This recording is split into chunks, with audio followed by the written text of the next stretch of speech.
in association with Nur Muhammad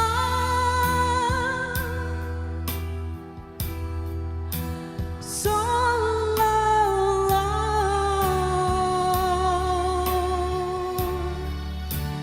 La ilaha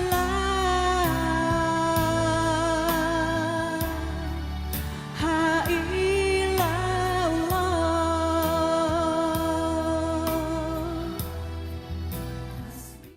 Bismillahirrahmanirrahim. Assalamualaikum warahmatullahi wabarakatuh.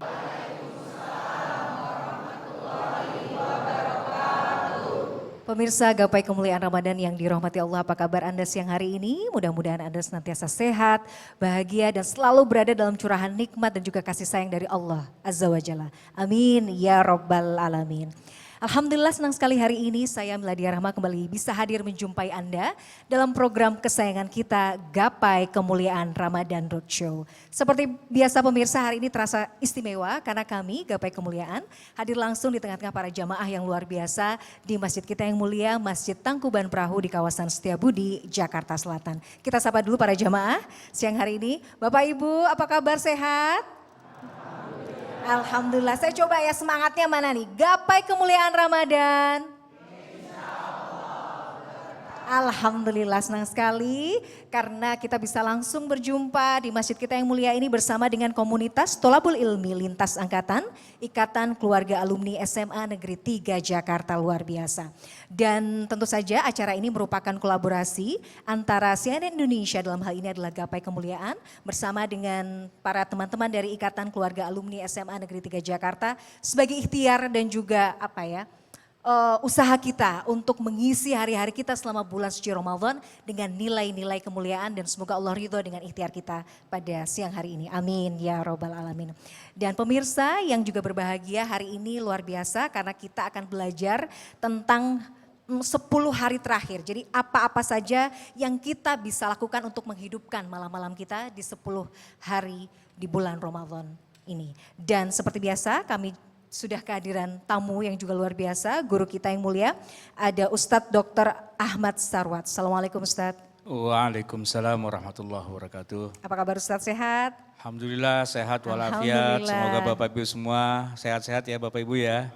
Amin. Mudah-mudahan puasanya lancar. Ini kan sudah mendekati 10 hari terakhir ya Ustadz ya. Jadi insya Allah kita nanti dapat amunisi lagi, kita dapat bahan bakar lagi untuk bisa finish strong sampai dengan akhir Ramadan.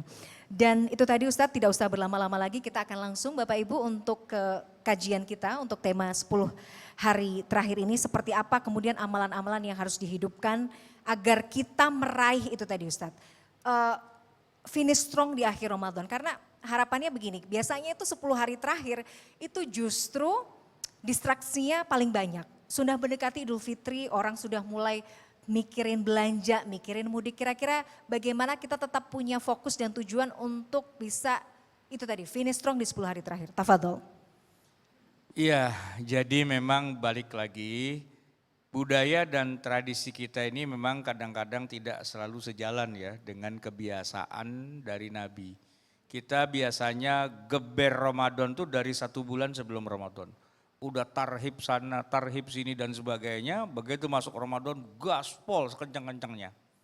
Tapi kehabisan napas di tengah jalan. Ya, ibaratnya orang lari maraton itu kan 42 kilo sekian ya kan. Dia larinya lari sprint. Ya lari sprint kan kalau 100 meter, 200 meter masih kuat. Udah kesononya kan udah menggah-menggeh itu kan. Nah, kebanyakan kita begitu. Makanya jadi agak susah nih menghadapi 10 hari terakhir Ramadan karena sudah kehabisan napas, sudah kehabisan energi, bahkan juga sudah kehabisan momentum. Jadi bawaannya udah pengen istirahat aja, apalagi udah dikit lagi lebaran, baju belum beli, belanjaan belum siap, oleh-oleh belum disiapin, tiket apa, wah kita jadi terdestrak gitu ya. Nah gimana cara mengubahnya? Nah ini yang saya bilang susah-susah gampang, gampang-gampang susah. Karena kita hidup di tengah masyarakat yang modelnya kayak gitu. Kalau kita mau kayak Nabi persis berarti kita nggak ngikutin tren, nggak ngikutin mode ya kan. Artinya kita 10 hari terakhir Ya konsen sih, ibadah bla bla bla, tapi kagak lebaran Bu. Nggak punya oleh-oleh, nggak punya baju baru, ibu-ibu kagak nyiapin makanan, minuman dan sebagainya, hampers kagak ada, ya kan, THR juga kagak ada. Itu agak sedikit nggak sesuai dengan pola budaya kita di Indonesia ya kan. Pertanyaannya gini, seandainya itu semua lolos begitu aja itu kira-kira rugi nggak sih? Rugi nggak Bu? Iya rugi juga sih ya, rugi juga kan gitu ya. Tapi bagaimana menghadapi pola masyarakat kita yang sudah terlanjur kayak gitu kan nggak gampang. Kecuali kita-kita yang sudah selesai dengan semua urusan kita, dengan diri kita dan sebagainya. Masa bodoh amat lo mau lebaran kayak mau baju baru kayak apa bodoh amat. Pokoknya saya mau iktikaf 10 hari 10 malam masuk masjid nggak keluar-keluar. Pulang malam takbiran. Wah, ada nggak Pak di antara bapak-bapak yang kayak gitu selama ini? Ada nggak Pak? Nggak ada ya. Saya aja nggak pernah Pak gitu. Bayangin kalau kita 10 hari 10 malam masuk masjid itikaf, kagak pulang-pulang, pulang malam takbiran, begitu pulang bini kita udah pulang kampung duluan Pak. Artinya kan memang itulah kendala kita sebenarnya. So bagaimana? Ya kata orang Arab, ma la yudraku kulluhu la yutraku julluhu. Apa-apa yang tidak bisa digapai semuanya, bukan berarti dibuang semuanya juga. Bukan take it or leave it, enggak gitu. Ya sudah, kalau bisa iktikafnya cuman ya malam tertentu aja, lumayan daripada enggak gitu ya. Kalau bisa ibadahnya bisa baca 5 juz, 6 juz, 7 juz ya lumayan daripada enggak sama sekali. Toh itu adalah sifatnya added value, nilai tambah, bukan kewajiban. Orang nggak masuk neraka lo gara-gara kemarin kagak itikaf lo ya, masuk neraka lo kan nggak juga ya kan. Yang pokok itu adalah puasanya gitu kan. Apalagi tarawihnya. Nah gini, tapi nanti aja kali ya pertanyaan berikutnya kali ya. Saya udah keburu nafsu nih mau ngomong tarawih nih gitu ya. Tapi intinya gini, tidak bisa seluruhnya nggak apa-apa, tapi jangan dibuang semuanya ya kan, ambil sebagian. Berarti kira-kira ada ukuran atau standar minimal nggak Ustadz untuk dikatakan kita bisa, ya Allah ya nggak apa-apa deh mungkin nggak bisa semuanya tapi insya Allah ini bisa menghidupkan malam-malam terakhir saya di bulan Ramadan. Pasti, pasti. Dan nanti saya kasih kiat-kiat yang mudah, yang gampang, tapi dapatnya gede. Ada triknya. Ya sabar dulu, sabar dulu. Bicara soal kemudian 10 hari terakhir Ramadan identik dengan Lailatul Qadar ya Ustadz ya. Atau dengan iktikaf yang kita bisa ikhtiarkan. Tapi biasanya kadang-kadang Ustadz nih kita nih sebagai perempuan kan kadang-kadang punya keterbatasan. Ya Allah kok ya Qadarullahnya pas 10 hari terakhir ini datang bulan misalnya. Aduh gimana nih supaya kira-kira dapat nggak ya kemuliaan 10 hari terakhir malam Lailatul Qadar ini masih bisa kami ikhtiarkan nggak terutama untuk ibu-ibu misalnya atau perempuan-perempuan yang berhalangan Ustaz. Nah kita breakdown dulu ya.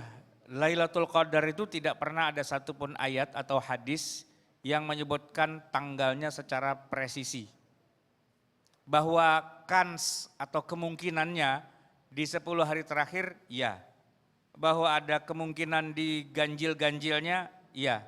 Tapi tidak ada jaminan pasti di 10 hari terakhir atau di ganjil. Ada juga hadis yang menyebutkan Lailatul Qadar itu malam 17. Ada juga yang menyebutkan tanggal 19. Bahkan ada satu hadis jadi lagi yang menyebutkan tanggal 1 Ramadan. 1 Ramadan itu kemungkinan besar Lailatul Qadar dan nampaknya kalau saya perhatikan inilah yang dipegang oleh kebanyakan umat Islam di Indonesia. Buktinya 1 Ramadan itu jamaahnya paling bludak.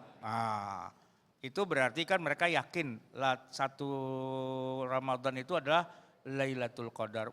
Masjid samping rumah saya Bu, kalau udah malam pertama dalamnya penuh, selasar penuh, halaman penuh, jalanan aspal ditutup semua. Saya mau pulang kagak bisa lewat.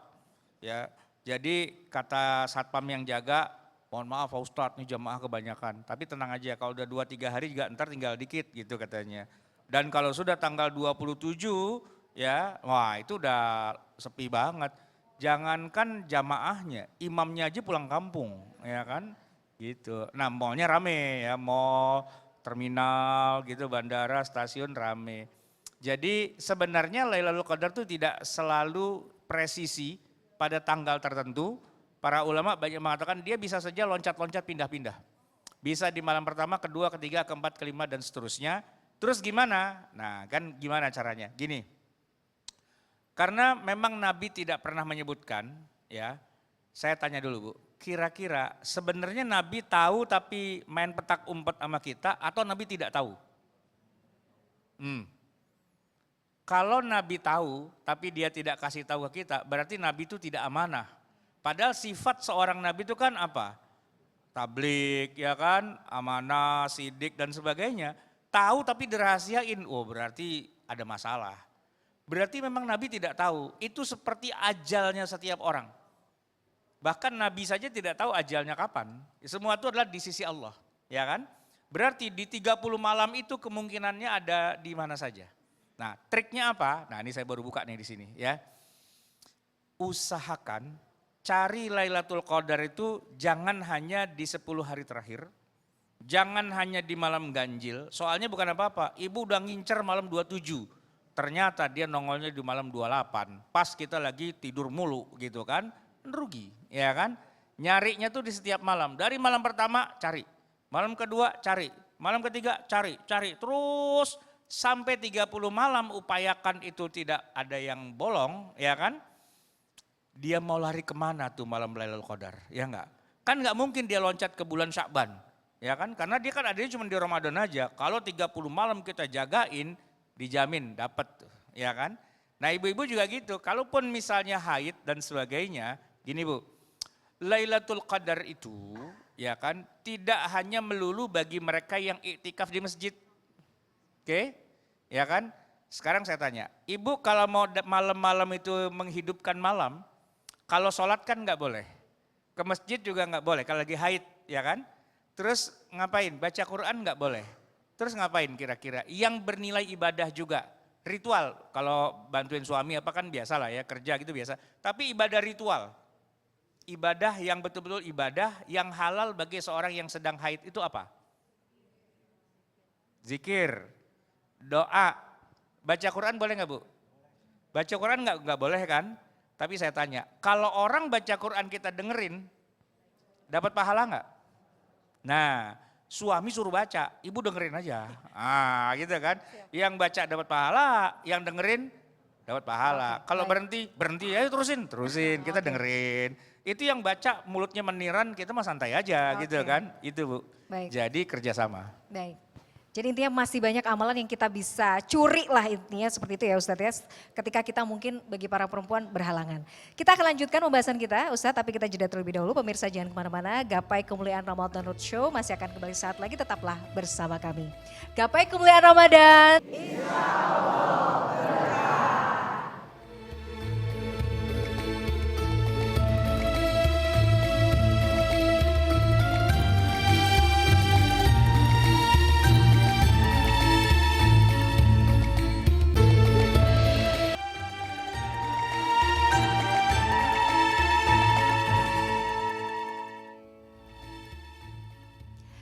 Gapai Kemuliaan Ramadan.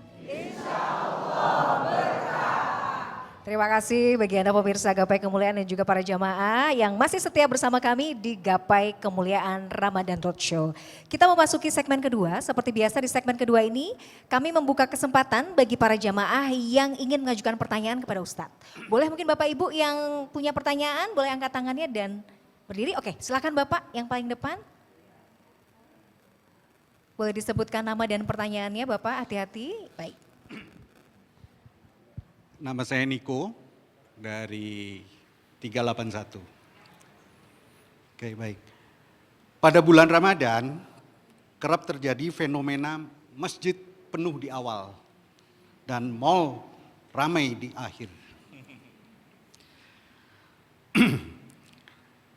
Hal ini terulang terus setiap kali Ramadan, ya.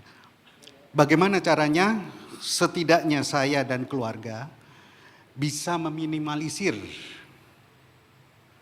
fenomena ini supaya di malam-malam terakhir kita tetap fokus terhadap ibadah kita. Terima kasih. Ya, Baik, terima kasih Pak. menarik nih. Kayaknya Silakan. dari pengalaman pribadi ya. Ini mah pengalamannya udah mentok ini kalau dilihat dari Pak Niko ya, angkatan 81 Ustaz. Iya. Jadi memang itu sudah lama ya, menjadi dilema kita-kita, pengennya terawih tapi kok mall kayaknya melambai-lambai gitu kan.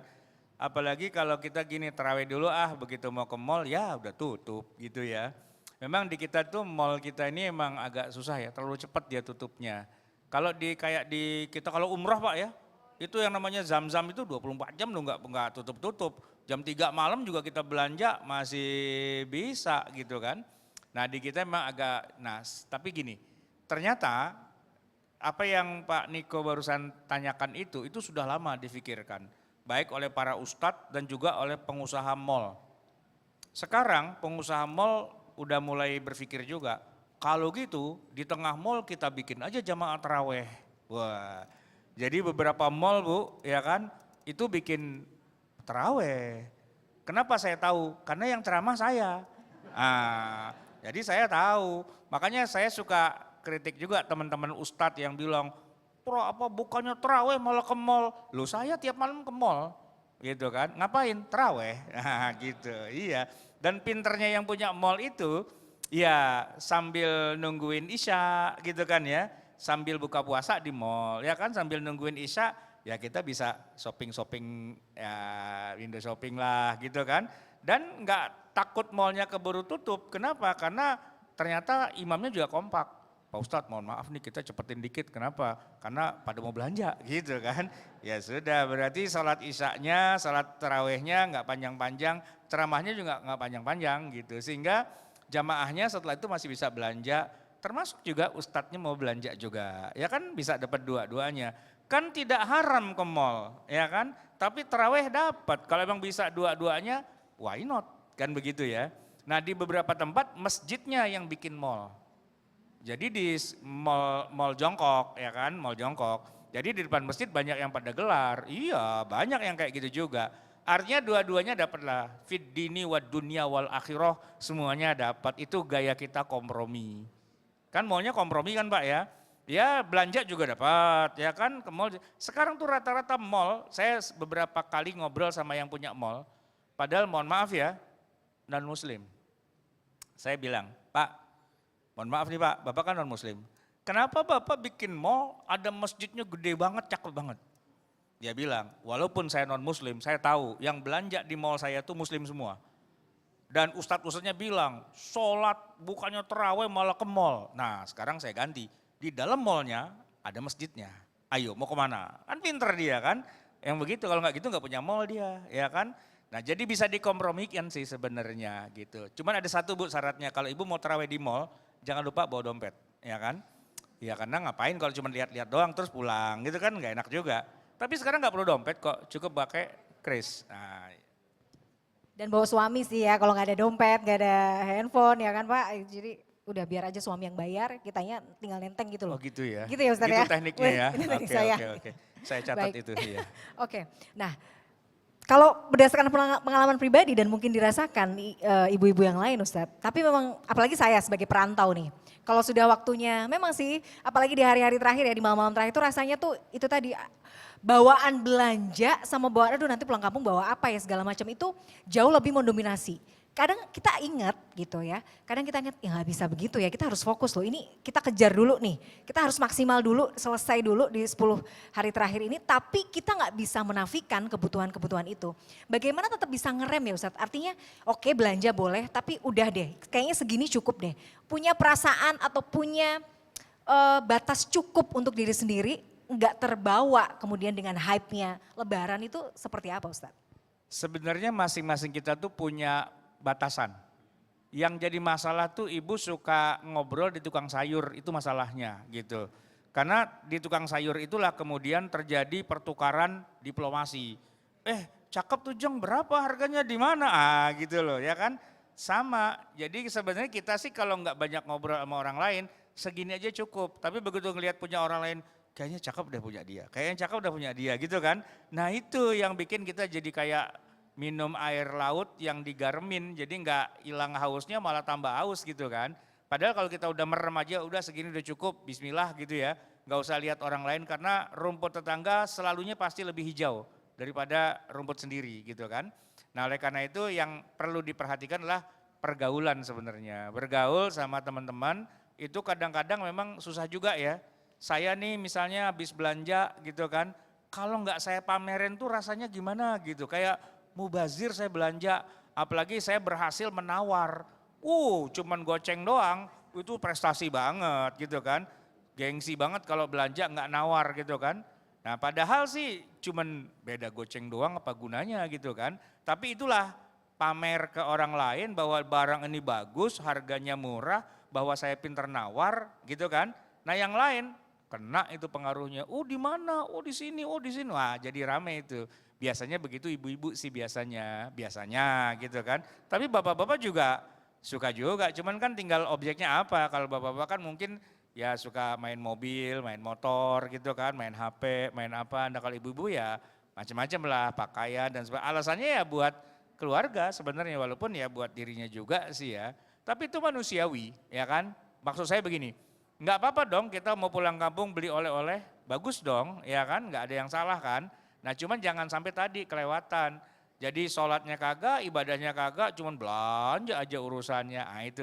Nah itu mengeremnya gimana ya, sama-sama lah sekeluarga saling kasih tahu, udah Bu, tobat Bu, sebentar lagi Bu, ya kan begitu. Sehingga kita bisa atur ya, mungkin juga lama-lama kita capek juga sih belanja mulu pada akhirnya, ya kan. Semua udah ada, semua udah punya kok, ngapain lagi, kalau mau dikejar kan nggak akan ada habisnya juga pada akhirnya, ya kan. Jadi ya beberapa orang kalau yang udah kenyang tuh biasanya udah, sudahlah nggak usah dikejar-kejar lagi. Kalau sudah kenyang, tapi kalau yang belum kayaknya masih nafsu pengen nambah lagi, ya susah memang kalau udah semangat kayak gitu ya. Oke, jadi kontrol diri itu penting. Kontrol diri dan ya. mengontrol temannya juga, Iya, jangan itu. dipamerin Bu gitu. Nah, Walaupun kalau nggak dipamerin itu kayaknya mubazir gitu loh. Apalagi sekarang zamannya medsos, Ya, set. iya. Kalau nggak bukber makan apa, posting. Nah. Habis belanja apa, posting. Nah. Diskon di mana, posting. Nah, Itu kebiasaan posting-posting juga harus Ya sebenarnya direm. itu riak yang wajib itu kayaknya gitu ya. Wajib riak. Ibu-ibu gitu. kenceng banget ketawanya ya Bu. Oke, tapi budaya-budaya seperti itu tuh Ustadz yang kadang tuh mengurangi apa ya, hakikat dan kekhusyuan kita di akhir Ramadan gitu loh. Kadang-kadang belum lagi misalnya, ini pengalaman pribadi sih, misalnya ada teman kirim hampers berat gitu banyak.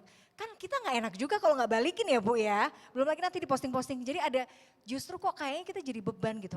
Ya kondisinya malah kita harus kirim-kirimin lagi nih, kita harus pengeluaran lagi nih, belum lagi harus diposting nih.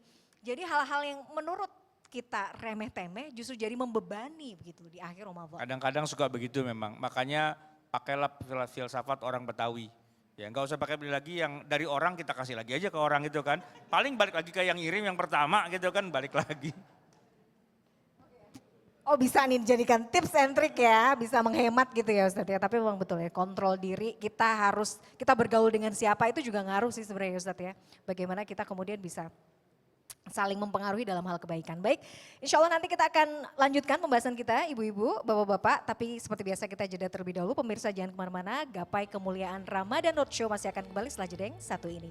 Gapai Kemuliaan Ramadan. Insya Allah berkah.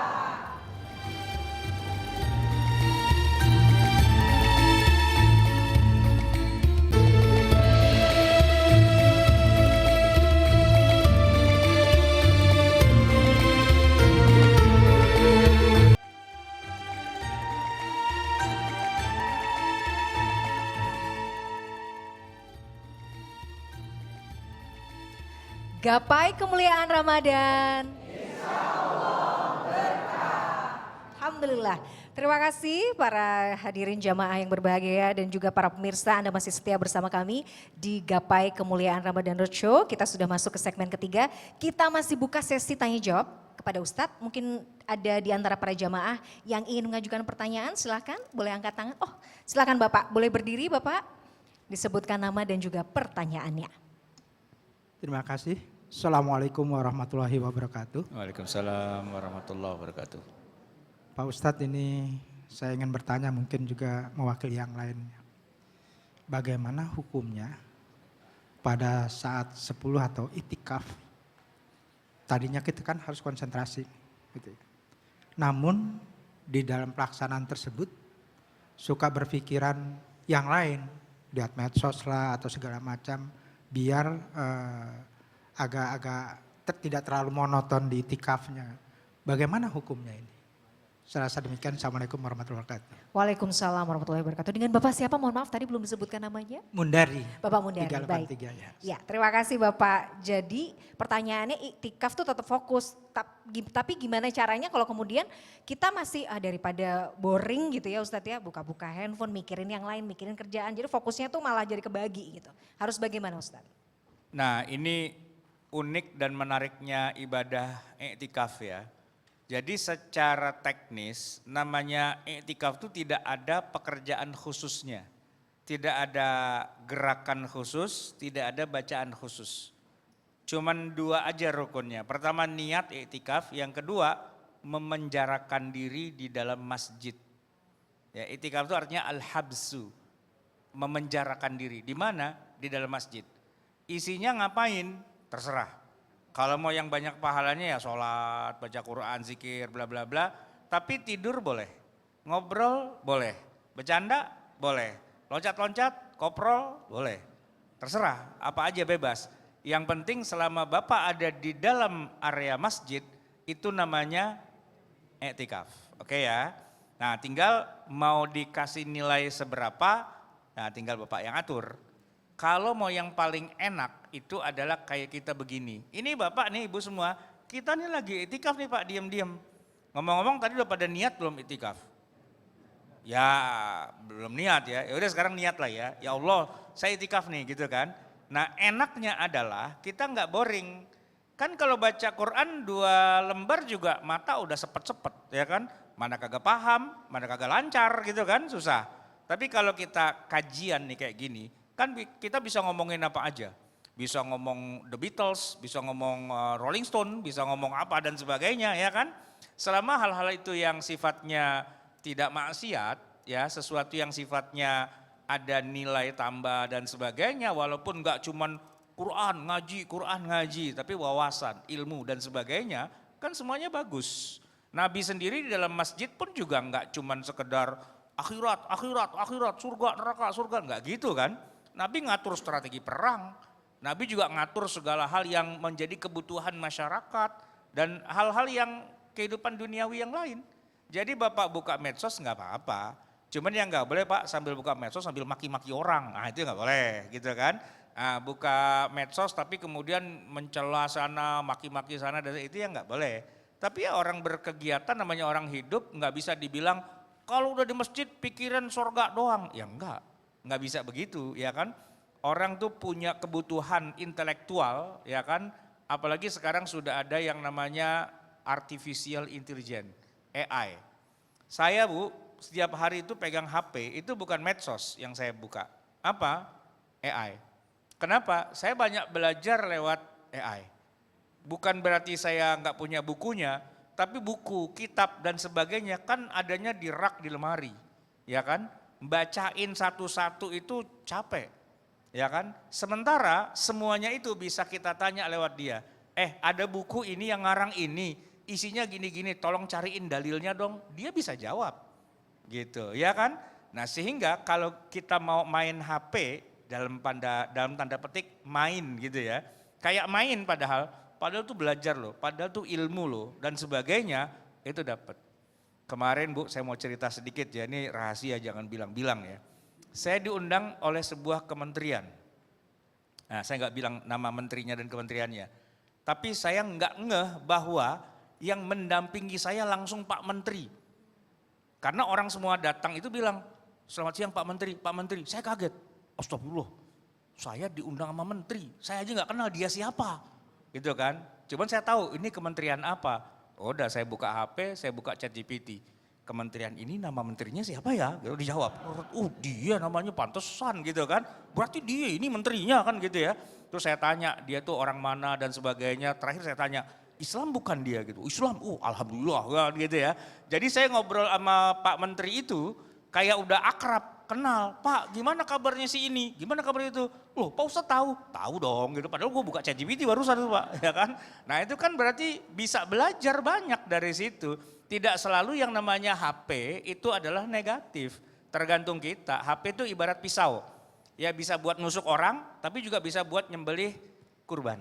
Ya kan? Tergantung bagaimana kita bijak. Nah ketika kita ada di dalam masjid bukan berarti harus baca Quran doang. Bukan hanya selalu zikir, kita bisa mencari ilmu, ya kan? Bisa mencari hal yang bermanfaat, tapi yang namanya itikaf memang intinya kita ada di dalam masjid, gitu. Cuman satu yang kagak boleh di dalam masjid itu berhubungan suami istri, emang nggak boleh ya kan? Ngapain lu di masjid gitu kan?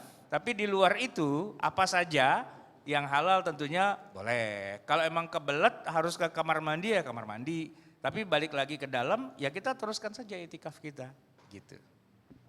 Jadi clear ya, simple sebenarnya ya Ustadz ya. Jadi nggak perlu ribet-ribet, mau pegang handphone boleh tapi itu tadi man behind the gun. Jadi intinya kita buat apa nih ya kan handphone kita ini. Apakah untuk mencari ilmu, kebaikan atau justru sebaliknya. Nah itu yang membedakan.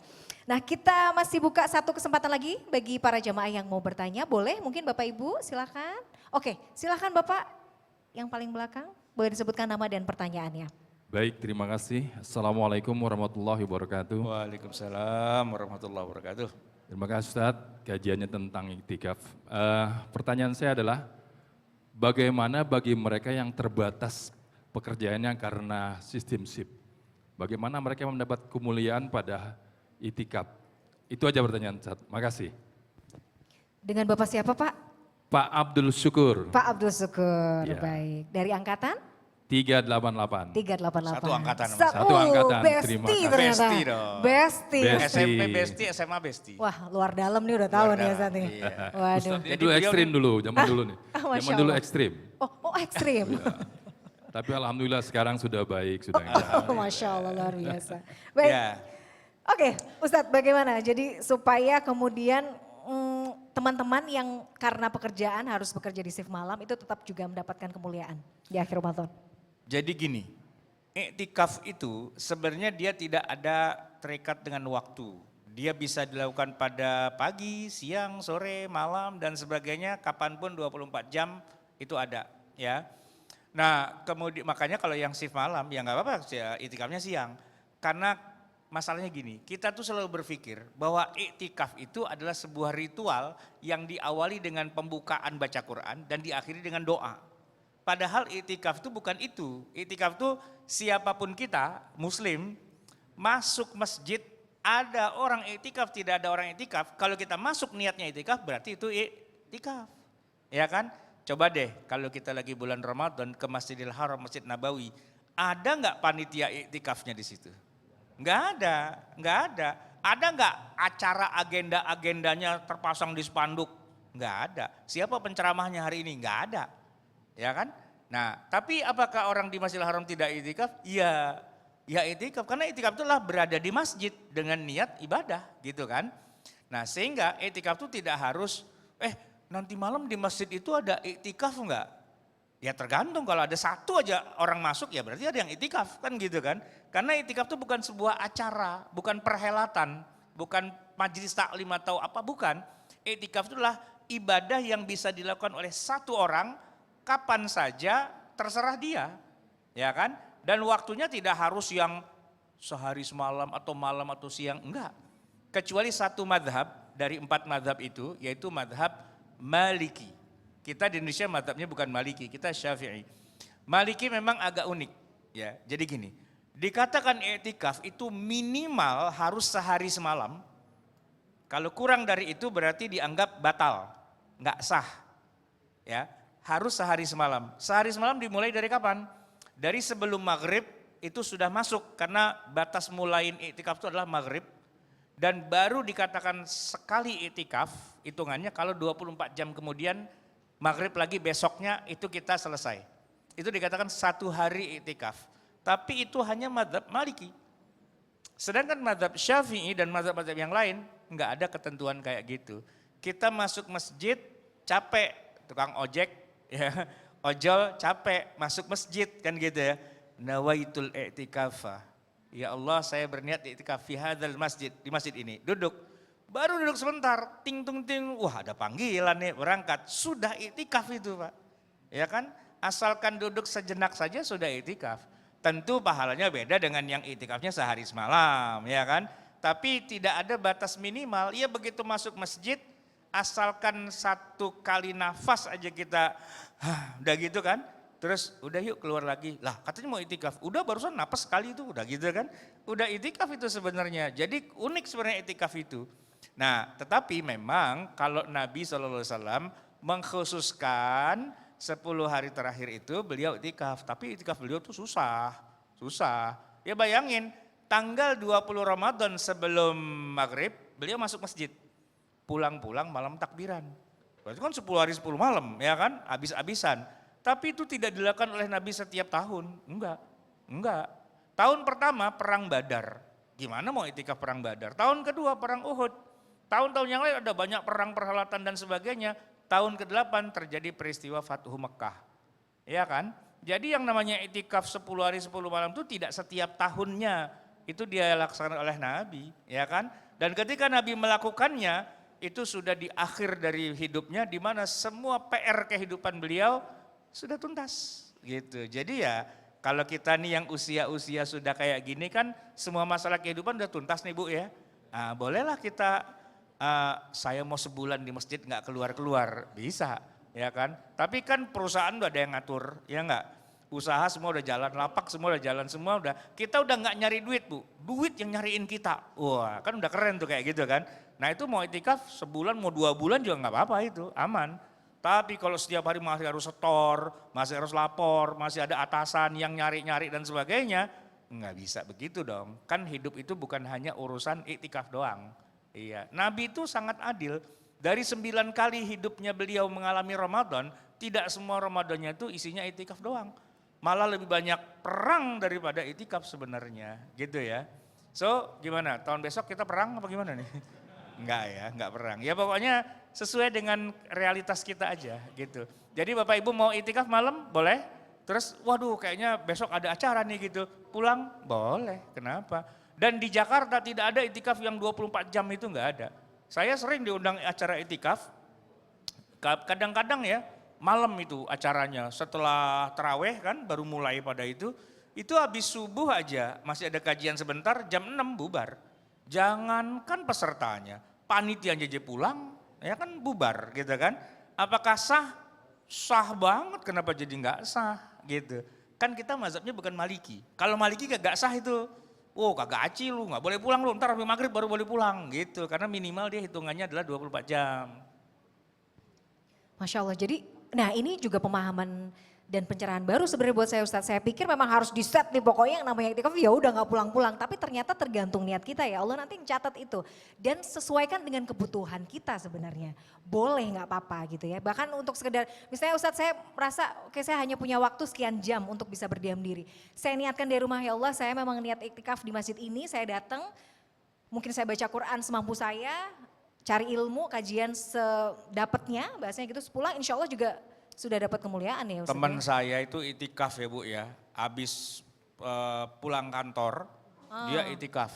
Begitu masuk masjid, sholat isya, nggak sempat taraweh, dia istirahat tidur. Bangun-bangun pas sahur, habis sahur sholat subuh pulang. Jadi itikaf timbang numpang tidur di masjid doang, ya kan? Dapat nggak pahala? Dapat, kenapa jadi enggak? Tapi jangan diadu yang baca Quran semalaman, kan beda kelasnya gitu kan. Tapi tetap dapat iktikaf gitu, cuman kelasnya beda lah. Kalau yang itu kan pakai AC, nah ini kita pakai kipas angin lah gitu ya. Oke. Jadi letak niat itu juga penting untuk membersamai ibadah kita ya Ustadz ya. Baik, Masya Allah luar biasa. Kita harus jeda kembali Ustadz dan juga para jamaah. Nanti kita akan lanjutkan. Pemirsa jangan kemana-mana, Gapai Kemuliaan Ramadan Roadshow masih akan kembali setelah jeda yang satu ini. Gapai kemuliaan Ramadan. Insyaallah berkah.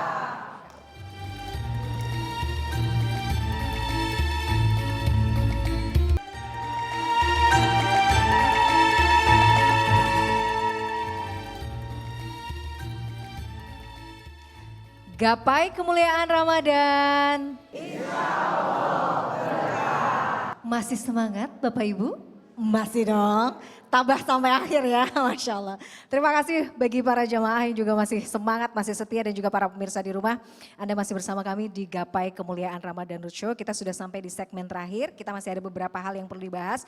Tapi pertanyaan saya mungkin agak mundur memang Ustadz.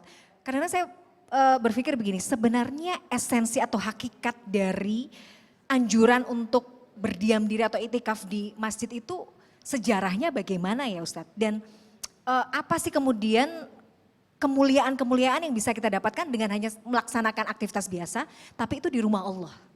Silakan. Iya, jadi sejarah itikaf itu panjang. Sebelum era Nabi Muhammad, para nabi dan rasul itu juga sudah punya yang namanya itikaf.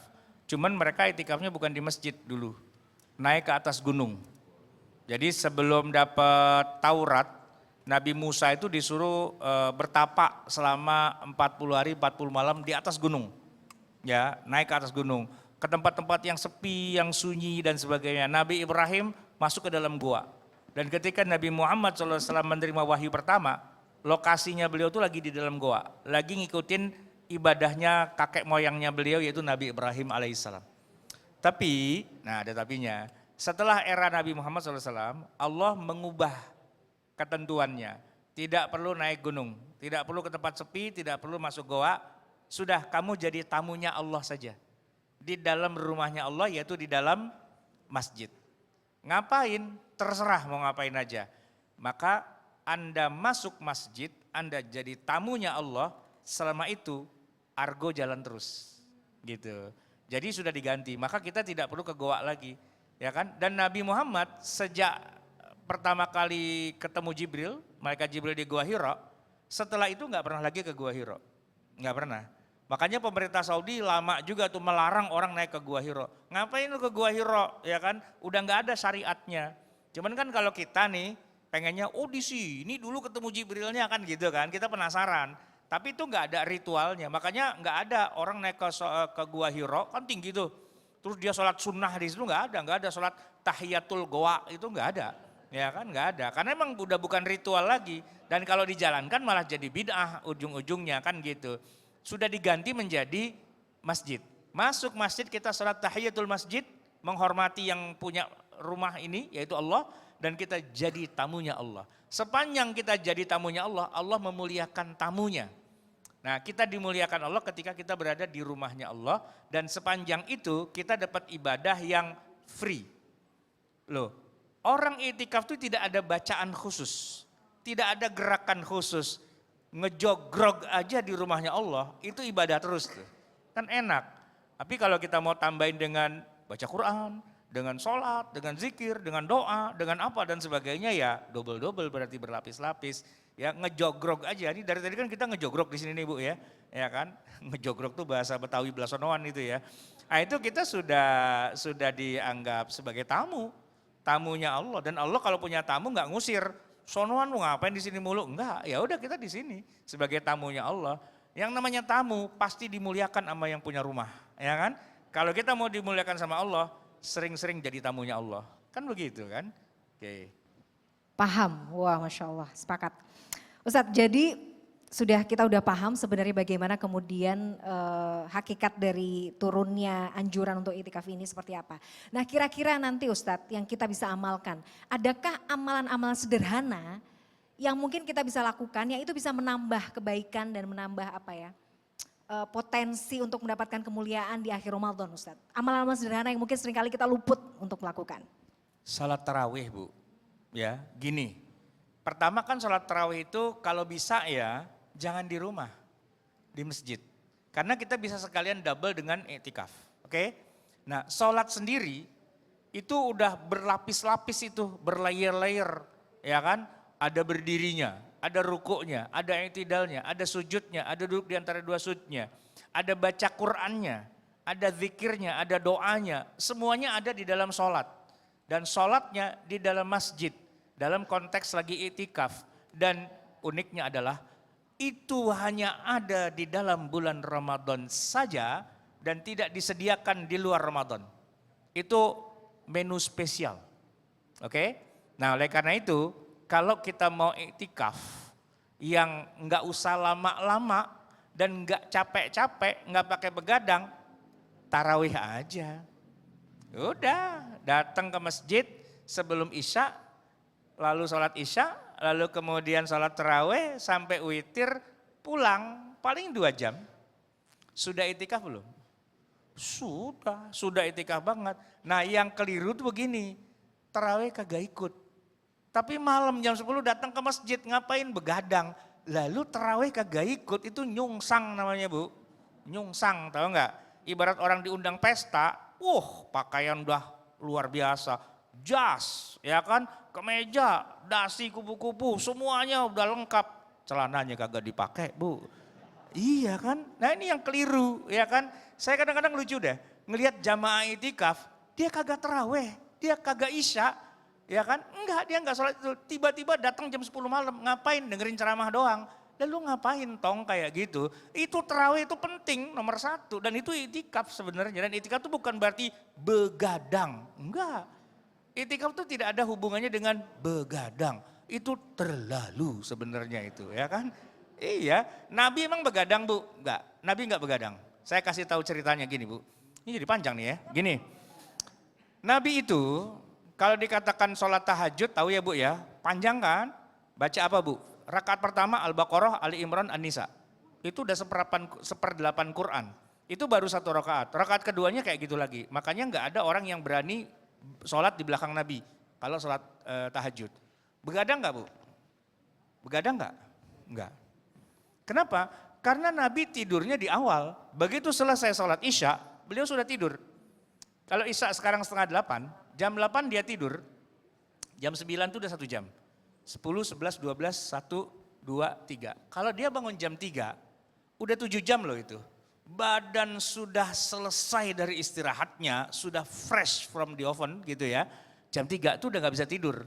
Gak usah pakai dibangunin, udah bangun sendiri. Gak pakai kucek-kucek mata kumpulin nyawa. Kenapa? Karena udah bangun, udah seger. Ya kan? Nah kita Bu, kacau nih urusan. Tidur 2:30 malam, 2:30 mau bangun, kagak bisa Bu. Kalaupun dipaksa minum jamu apa segala macam, ya melayang-layang itu. Habis subuh tidur lagi. Dan dendamnya tuh lebih dahsyat daripada tadi malamnya. Masa habis sholat subuh tidur bangun-bangun 2:30? Siang, kelamaan tidurnya itu kan. Saking lamanya begitu bangun, pengen tidur lagi, kecapean dia tidur, ya kan? Udah gitu dia mimpinya mimpi begadang lagi kan, begitu bangun, ya wah begadang gue mau tidur lagi, bangun-bangun menjelang maghrib, ya kan? Lamaan tidurnya daripada puasanya, ya kan gitu. Nah itu konsepnya kebalik. Kalau Nabi enggak, Nabi itu enggak begadang, beliau istirahat full istirahatnya. Dan ketika bangun jam 3, udah seger dan enggak pakai balas dendam dan sebagainya. Itu konsepnya di situ. Kadang-kadang kita tuh ngikutin Nabi cuman sepotong-sepotong enggak punya world view yang lengkap ya kan. Coba deh Ibu lakukan gitu. Habis isya tidur Bu. Anggap aja kita mau nonton bola ya kan. Tidur habis isya ya kan bangun jam 3 itu udah mata udah seger itu. Dan kalau kita mau tahajud mau sampai 3 juz 4 juz juga boleh-boleh aja. Dan itu bisa dilakukan tiap malam. Tapi nggak usah lah, nggak usah panjang-panjang tahajud itu kan. Kuliah kulhu jadilah gitu kan. Buat kita tuh nggak harus yang tinggi-tinggi tapi yang penting rutin. Rutinnya itu yang penting, ya kan? Kalau tinggi-tinggi kata malaikat, paling juga besok agak nih, kan bener tuh kan? Didoain sama malaikat kayak gitu. Udah lu gak usah belagu, udah yang penting gini aja tapi rutin ya. Nah itu penting, gitu. Itu ya. Istiqomah itu penting berarti ya, tapi yang paling susah kadang-kadang itu ya Ustadz ya. Makanya gak usah, saya Bu kalau ikut taraweh, saya cari yang cepet. Gak usah yang lama-lama, karena kalau yang lama itu hebat sih, keren, tapi besoknya udah capek. Ya taraweh itu yang kuliah, kulhu gitu kan, al-hakumut turun, udah gitu aja gitu. Jadi 8:30, jam 8 udah pulang. Tapi kan besok begitu lagi, besok begitu lagi. Sedikit demi sedikit, tapi semuanya ketutup semua. Itu lebih bagus daripada yang begadang semalaman, tapi kemudian besok kagak taraweh-taraweh. Saya ngikutin mazhabnya Ustadz berarti. Ya. Ya Bapak Ibu ya kan. Yang penting konsisten, gak apa-apa dikit-dikit, yang penting jalan terus. Nah luar biasa. Ustadz, pertanyaan yang mungkin bisa jadi closing juga.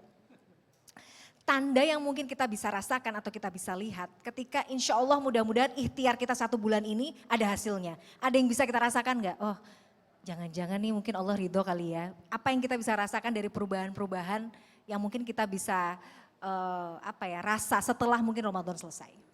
Nah, ini nih pertanyaan penting tapi saya juga agak deg-degan nih jawabannya. Kenapa? Begitu kita sudah merasa puas dengan Ramadan kita, jangan-jangan kata Allah, oke, kamu sudah puas, berarti kamu udah siap balik dong. Jangan dulu ya Allah, saya belum puas ya Allah, saya belum puas. Ini bukan Ramadan terbaik saya mau Ramadan saya yang berikutnya mungkin saya bisa tambah lagi dan tambah lagi dan tambah lagi. Kalau perlu saya mau sampai 100 tahun lagi, gitu kan. Jangan merasa puas dengan Ramadan kita, ya kan. Kita harus selalu merasa kurang. Karena kalau kita sudah merasa puas, wah keren Ramadan saya tahun ini gitu kan. Kata Allah, oke, kamu sudah keren, sudah sampai di sini ya. Nah, sudah waktunya kamu dipanggil pulang, call back. Nah, kan repot itu ya kan. Udah, jadi nggak apa-apa. Kita harus merasa tidak puas dengan Ramadan kita. Gimana Ramadan kita? Aduh, saya merasa kurang. Cakep itu Bu. Kenapa? Berarti kita punya target, tahun depan saya harus lebih bagus. Jadi jangan merasa puas. Karena hidup di dunia ini bukan cari kepuasan. Hidup di dunia ini adalah cari ketidakpuasan. Dan karena kita merasa kurang dan kita minta ya Allah, berikan saya kesempatan lagi, dan mumpung kita masih dunia, kesempatan itu masih dikasih.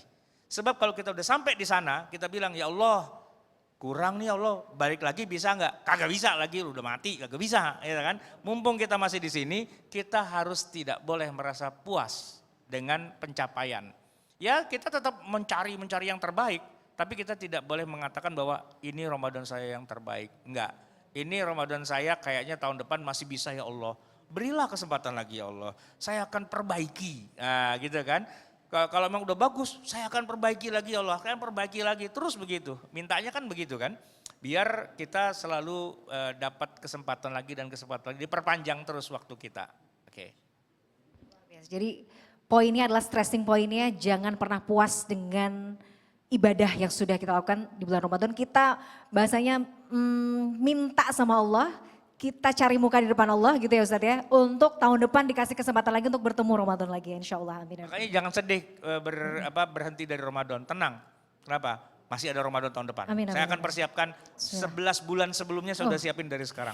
Nah gitu kan, buat Ramadan tahun depan. Kalau kurang bagus nggak apa-apa ya Allah. Masih ada tahun depan kan? Ya Allah kasih saya waktu lagi. Ya Allah kasih waktu. Itu umur panjang Bu. Sampai 120 tahun gak mati-mati Bu. Masya Allah. Mudah-mudahan kita punya tekad kuat seperti itu ya Ustadz ya. Mohon doanya juga nih. Masya Allah luar biasa. Ustadz maunya sih lanjut terus ya, tapi apa daya waktu kita terbatas. Jazakallah khair atas ilmunya hari ini. Dan juga para jamaah yang hari ini sudah hadir di Masjid Tangkuban Perahu. Mudah-mudahan ilmunya berkah, mudah-mudahan juga bahagia ya Bapak Ibu ya. Sudah hadir bersama kami di sini. Dan pemirsa alhamdulillah kita sudah sampai di penghujung program Gapai Kemuliaan Ramadan kali ini. Semoga apa yang kita ikhtiarkan hari ini membawa kebaikan. Dan Allah senantiasa mudahkan langkah kita untuk menuntut ilmu agama dan juga mengamalkannya. Amin ya robbal alamin. Sekali lagi saya mengucapkan terima kasih atas atensi dari komunitas Tholabul Ilmi Ikatan Keluarga Alumni SMA Negeri 3 Jakarta yang hari ini juga sudah hadir bersama kami dengan semangatnya yang luar biasa. Saya Miladia Rahma pamit undur diri, pemirsa dan juga Ustadz Ahmad Sarwat juga undur diri. Mudah-mudahan kita diberikan kesempatan oleh Allah untuk bisa bertemu lagi di lain kesempatan. Wabillahi taufik wal hidayah. Wassalamualaikum warahmatullahi wabarakatuh. Waalaikumsalam warahmatullahi wabarakatuh. Gapai kemuliaan Ramadan. Alhamdulillah. Tentu Allah is never far away. Put your trust in Him, raise your hands and pray. Oh ya Allah, tuntun langkahku di jalanmu. Hanya Engkaulah pelitaku, tuntun aku di jalanmu selamanya.